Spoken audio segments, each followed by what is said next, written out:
at the beach or the salty air. So like the dream of living in a place like that was never mine. So I knew it needed to be a city, and it needed to be a city that had things to do, museums, arts, that was vibrant, really the kind of place, kind of like a New York City. But the problem was I was a school teacher for 22 years. I was never going to be able to afford to live in New York City.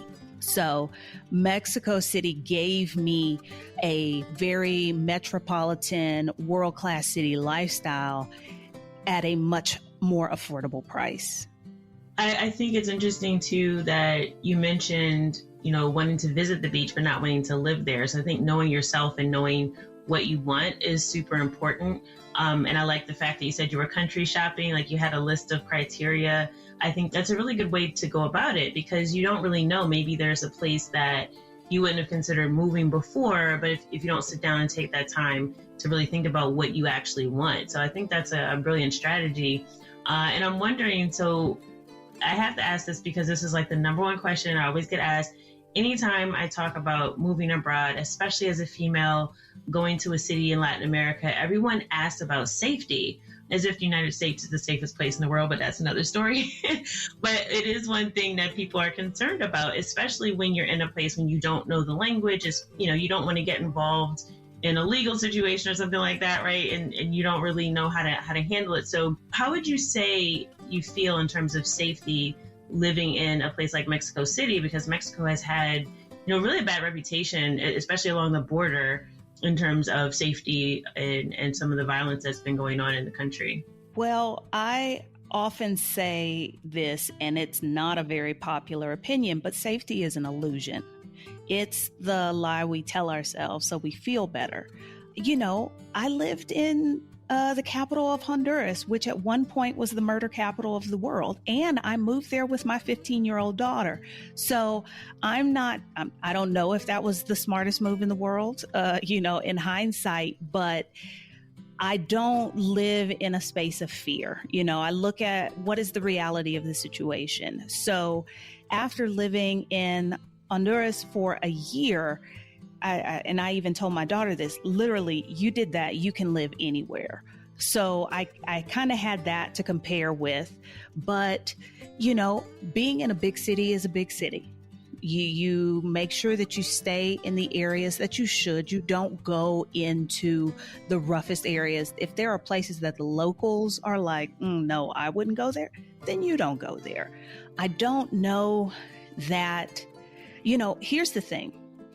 When I first arrived in Mexico City, one of the things that just totally blew me away were the number of police. And the police were out, they were about, they were on the street corners, they were riding the bikes through the neighborhoods. I had not experienced that living in the United States. So already I automatically felt safer. And I really haven't had an experience that made me ever feel like I was unsafe. So coming into the city, I wasn't anticipating it because, big cities are big cities. Big cities have crime. You just have to be smart and not put yourself in places where you shouldn't be. And, don't do anything stupid like walk around with expensive jewelry, things that would make you a target. So there's that. And then I think Mexico City got a bad rap. I think once upon a time, crime was much higher and it was less safe. And Mexico City is not the border. I have had people ask me, well, what about the narcos? I don't buy drugs. I don't deal with gang, so my life on a everyday basis doesn't cross paths with those people. And by no means am I trying to play down the seriousness of that threat, because that is a threat in this country. But if you think about other large world-class cities, there is a criminal element there as well.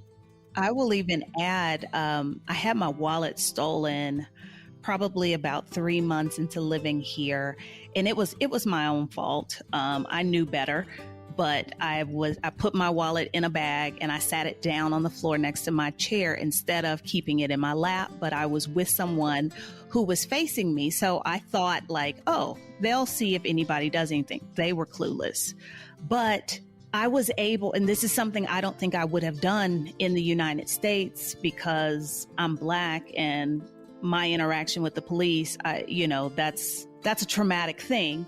I literally walked up to a police officer on the street and tried to explain in my really bad Spanish that my wallet had been stolen and I needed help reporting it. And he flagged down another cop who then escorted me to the office so that I could do that.